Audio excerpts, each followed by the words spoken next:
বন্ধুরা আজকে আপনাদের একটা ভীষণই চাঞ্চল্যকর তথ্য দিতে যাচ্ছি।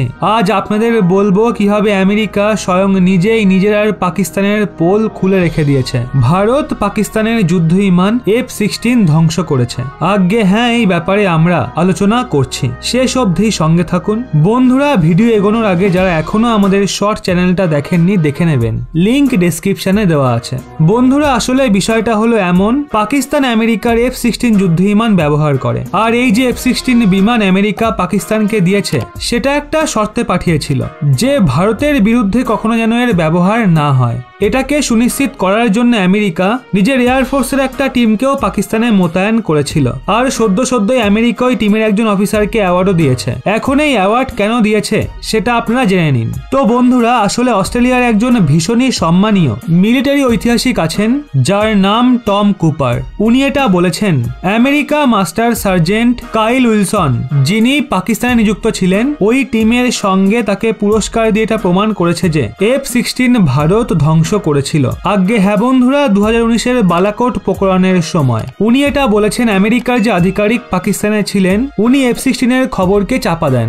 ভারত যখন এটাকে ধ্বংস করেছিল তো উনি সেটার যে র্যাকেট ছিল সেগুলো খুব দ্রুত উধাও করে দেয় যাতে এর কোনো ছবি মিডিয়াতে না আসে, নয়তো এই ধরনের পুরস্কার দেওয়ার কোনো মানেই দাঁড়ায় না। এখন আপনারা বলবেন আমেরিকা এমনটা কেন করলো? তো বন্ধুরা আমেরিকার যে F-16 যুদ্ধ বিমান রয়েছে, প্রথমত সেটা ভারতের বিরুদ্ধে ব্যবহার করার নির্দেশ ছিল না, কিন্তু সেটা হয়ে যায়। আর দ্বিতীয়ত ভারত এটাকে সহজেই MiG-21 যুদ্ধ বিমান থেকে একটা রাশিয়ান মিসাইল ফায়ার করে ধ্বংস করে। তো এই ঘটনা আমেরিকার জন্য ভীষণই লজ্জার ব্যাপার হয়ে উঠেছিল, আর তাদের একটা যুদ্ধ বিমান যেটাকে তারা উন্নত বলতো সেটাকে MiG-21 এর মতো পুরনো যুদ্ধ বিমান ধ্বংস করে। এর জন্য আমেরিকা এই খবরকে ধামাচাপা দেয়, লাগাতার বারণ করতে থাকে কোনো F-16 ধ্বংস হয়নি। আর পাকিস্তান তো এখনো পর্যন্ত মানছে না যে তাদের কোনো যুদ্ধ বিমানকে ধ্বংস করা হয়েছে। কিন্তু বন্ধুরা ওই যে অফিসার পুরস্কার পেয়েছেন তার থেকে পাকিস্তানের পোল খুলতে দেখা যাচ্ছে। সেই সাথে হয়তো আপনাদের মনে আছে যখন এই ঘটনা হয়েছিল তারপর পাকিস্তানের ডিজি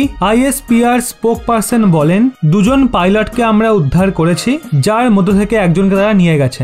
আর সেই পাইলট আর কেউ না, ভারতের উইং কমান্ডো অভিনন্দন বর্তমান স্যার ছিলেন। কিন্তু অপর যে পাইলট ছিল তার ব্যাপারে পাকিস্তান কিচ্ছু বলেনি। পরে গিয়ে জানতে পারা যায় দ্বিতীয় যে পাইলট ছিল সে ওই ধ্বংস হওয়া F-16-এরই পাইলট ছিল। এখন তো অস্ট্রেলিয়ার মিলিটারি এক্সপার্ট টম কুপার, যিনি গোটা দুনিয়ায় সুপরিচিত, উনি নিজে এটা লিখেছেন। আর তিনি এটাও বলতে চেয়েছেন ওই সময় পাকিস্তানি সেনার কিছু পাইলটও ওনাকে এই বিষয়টা কনফার্ম করেছিল যে ভারত তাদের যুদ্ধ বিমান ধ্বংস করেছে। যদি পাকিস্তান এখনো প্রমাণ চেয়ে থাকে তাহলে আমার তো মনে হয় সমস্যার কোনো ব্যাপার নেই। পরে যখন আমরা আবার স্ট্রাইক করব তার প্রপার ফটো তারা পেয়ে যাবে। আমরা এদিকে নজর অবশ্যই রাখবো। তবে যাই হোক, অভিনন্দন স্যার কে লিয়ে এক লাইক और कमेंट तो बनता ही है। जय हिंद।